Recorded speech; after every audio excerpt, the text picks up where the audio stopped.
오늘 우리가 함께 볼 말씀은 창세기 4장 가인과 아벨의 이야기입니다. 우리는 이 본문을 너무 자주 형이 동생을 질투해서 죽였다는 이야기로만 읽습니다. 그러나 히브리 구조로 보면 이 본문은 훨씬 깊습니다. 이것은 단순한 살인의 이야기가 아니라 예배의 실패가 형제 사랑의 실패로 이어지고 형제 사랑의 실패가 장자의 사명을 무너뜨리는 이야기입니다. 성경의 사건들은 단순히 과거의 이야기가 아닙니다. 고린도전서 10장 11절이 말하듯 이런 일들은 말세를 만난 우리를 깨우치기 위해 본보기입니다.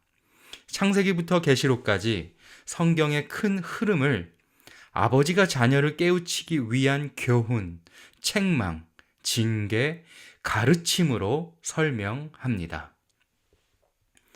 하나님은 우리를 자녀처럼 대하시기 때문에 그냥 내버려 두지 않으시고 넘어지지 않도록 본보기를 주십니다. 가인과 아벨의 이야기도 바로 그런 본보기입니다. 가인은 히브리어 카인입니다. 그 이름은 얻다, 소유하다라는 의미와 연결됩니다. 하와는 가인을 낳고 내가 여호와로 말미암아 득남하였다고 말합니다. 얻었다는 감탄이 있습니다. 그러나 아벨은 히브리어 헤벨입니다.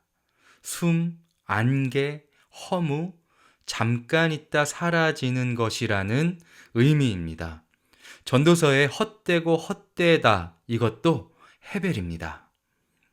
사람의 눈에는 가인이 얻은 자처럼 보이고 아벨은 허무한 자처럼 보입니다. 그런데 하나님 앞에서는 역전이 일어납니다. 얻은 자처럼 보이는 가인은 길을 잃고 헤벨 같은 아벨은 죽었으나 믿음으로 지금도 말하는 자가 됩니다. 여기서 이미 성경의 구조가 열립니다. 하나님 나라는 소유한 자의 나라가 아닙니다. 하나님 나라는 믿음으로 들여진 자의 나라입니다. 사람은 가인을 강하게 보지만 하나님은 아벨의 믿음을 받으십니다.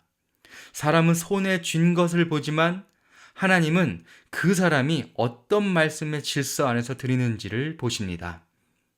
창세기 4장은 두 형제가 하나님께 제물을 드리는 장면으로 들어갑니다. 가인은 땅의 소산을 드렸고 아벨은 땅의 첫 새끼와 그 기름을 드렸습니다. 여기서 중요한 것은 단순히 농산물이냐 동물이냐의 문제가 아닙니다. 하나님이 받으시는 예배가 있고 하나님이 받지 않으시는 예배가 있다는 것이 중요합니다. 두 사람 모두 예배했습니다. 두 사람 모두 하나님께 나왔습니다. 그러나 하나님은 한 예배는 받으셨고 한 예배는 받지 않으셨습니다. 이것이 무서운 기점입니다. 하나님께 드렸다고 다 예배가 아닙니다. 열심히 했다고 다 믿음이 아닙니다. 종교적 행위를 했다고 다 하나님께 받아들여지는 것이 아닙니다. 가인은 예배하지 않은 사람이 아닙니다. 가인은 예배했습니다. 그러나 그 예배가 하나님께 받아들여지지 않았을 때 그의 안에 숨어있던 것이 드러났습니다. 가인의 제사는 땅의 소산이었습니다. 땅은 히브리어로 아다마입니다. 아담이 지어진 그 땅을 말하는 것입니다. 하지만 땅은 갈아야 하고 하나님의 숨이 들어와야 생명이 되는 것입니다. 그런데 가인의 땅에서 나온 것을 그대로 하나님께 가져왔습니다. 이것은 땅의 육적 형태 그대로 하나님께 나아가는 것입니다. 다시 말하면 가인은 자기에게서 나온 것, 자기 손의 결실, 자기 방식, 자기 열심, 자기 소산을 가지고 하나님께 나온 것입니다. 반면 아벨은 양의 첫 새끼와 그 기름을 드렸습니다. 히브리서 11장은 아벨이 믿음으로 더 나은 제사를 드렸다고 말합니다. 아벨의 예배를 땅의 소산이 아니라 하늘의 소산이라고 설명합니다. 왜냐하면 믿음은 들음에서 나오고 들음은 그리스도의 말씀에서 나오기 때문입니다. 아벨은 자기 열심의 소산을 드린 것이 아니라 하나님께서 기뻐하시는 질서 안에서 믿음으로 드린 것입니다. 그러므로 가인과 아벨의 차이는 재물의 재료 차이보다 깊습니다. 가인은 자기 소산을 드렸고 아벨은 믿음의 소산을 드렸습니다.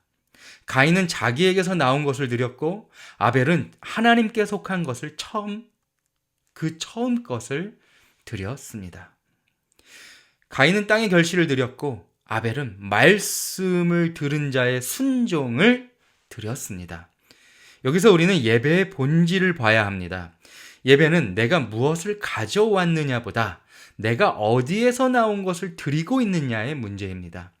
내 욕망에서 나온 것인가? 말씀에서 나온 것인가? 내 자아에서 나온 것인가? 믿음에서 나온 것인가? 내 방식인가? 하나님의 뜻인가? 하나님은 아벨과 그의 제물은 받으셨지만 가인과 그의 제물은 받지 않으셨습니다. 성경은 제물만 말하지 않습니다. 아벨과 그의 제물, 가인과 그의 제물입니다. 예배는 사람과 분리되지 않습니다. 하나님은 제물만 보시는 것이 아니라 그 제물을 들고 온 사람의 얼굴을 보십니다. 그 사람이 어떤 얼굴로 하나님 앞에 서 있는지를 보십니다. 그때 가인 안에서 일이 일어납니다. 창세기 4장 5절은 이렇게 말합니다. 가인과 그의 제물은 받지 아니하신지라 가인이 몹시 분하여 안색이 변하니. 히브리어 원문으로 보면 바이아르 레카임 메오드 바이펠루 파나부 이렇게 되어 있습니다. 이것을 직역하면 가인에게 매우 뜨거워졌고 그의 얼굴들이 떨어졌다. 이렇게 원문의 직역하면 이렇습니다. 한글 번역으로는 안색이 변하였다고만 되어져 있지만 원래 의미는 뜨거워졌다입니다. 가인 안에서 뜨거움이 일어났습니다. 이것은 단순히 기분이 나쁜 것이 아닙니다. 자기 예배가 받아들여지지 않았을 때 그는 하나님께 묻지 않았습니다. 하나님, 제 안에 무엇이 잘못되었습니까? 제가 무엇을 배우기를 원하십니까? 이렇게 묻지 않았습니다. 그는 교훈받으려 하지 않았습니다. 징계받으려 하지 않았습니다. 깨우침 받으려 하지 않았습니다. 하나님께 열심히 있어도 하나님의 교훈을 받지 않으면 무너지는 것입니다. 가인은 바로 그 자리에 있었습니다. 원문으로 보니 가인의 얼굴이 떨어졌다고 기록되어져 있습니다. 이것은 히브리 구조에서는 수거처럼 쓰이는 말입니다. 얼굴, 히브리어 파님은 단순한 표정을 말하는 것이 아닙니다. 히브리 구조에서 얼굴은 방향입니다. 얼굴은 관계입니다. 얼굴은 내가 누구 앞에 서 있는지를 보여주는 자리입니다. 가인의 얼굴이 떨어졌다는 것은 하나님을 향해야 할 얼굴이 자기 수치와 비교와 분노 속으로 내려앉았다는 뜻입니다. 여기서 죄의 구조가 시작이 되는 것입니다. 죄는 손에서 시작되기 전에 얼굴에서 시작됩니다. 손이 아벨을 치기 전에 얼굴이 먼저 떨어졌습니다. 형제를 죽이기 전에 형제를 볼 수 있는 눈이 먼저 무너졌습니다. 하나님 앞에서 교정받지 못한 얼굴이 형제를 경쟁자로 보기 시작했습니다. 이제 우리가 말하려는 핵심으로 들어가야 합니다. 형제 사랑은 감정이 아닙니다. 형제 사랑은 제자를 삼고 키우는 것입니다. 형제를 사랑한다는 것은 단순히 친절하게 대하는 것이 아닙니다. 히브리 구조에서 형, 특히 장자는 아우를 지키는 자입니다. 먼저 난 자는 나중 난 자를 세워야 합니다. 먼저 받은 자는 아직 어린 자를 유업 안으로 이끌어야 합니다. 먼저 받은 자는 먼저 말씀을 들었기 때문에 형제를 말씀 안에서 장성한 자로 키워야 합니다. 이것은 오늘 교회 안에서 제자 삼음과 같습니다. 교회에서 장성한 자는 혼자 성숙한 사람이 아닙니다. 장성한 자는 어린 자를 장성한 자로 세우는 사람입니다. 에베소서 4장의 표현으로 말하면 성도를 온전하게 하여 봉사의 일을 하게 하고 그리스도의 몸을 세우며 그리스도의 장성한 분량에 이르게 하는 것입니다. 그러므로 장자의 사명은 교회 안에서 제자를 삼고 그 제자를 다시 장성한 자로 세우는 사명입니다. 가인의 죄는 아벨을 미워한 것에서만 끝나지 않습니다. 더 깊게 말하면 가인은 아벨을 제자로 키우지 못한 장자입니다. 그는 아우를 지켜야 했습니다. 아우를 말씀 안에서 세워야 했습니다. 아우를 하나님의 유업 안으로 이끌어야 했습니다. 아우가 하나님께 믿음으로 드려지는 것을 보고 경쟁할 것이 아니라 그 믿음이 더 자라도록 지켜야 했습니다. 그런데 그는 아우를 키우지 않았습니다. 아우를 제거했습니다. 살인했습니다. 그래서 하나님이 나중에 묻습니다. 내 아우 아벨이 어디 있느냐? 이 질문은 단순히 위치를 묻는 질문이 아닙니다. 내가 키워야 할 형제는 어디 있느냐라는 질문입니다. 내가 지켜야 할 생명은 어디에 있느냐라는 질문입니다.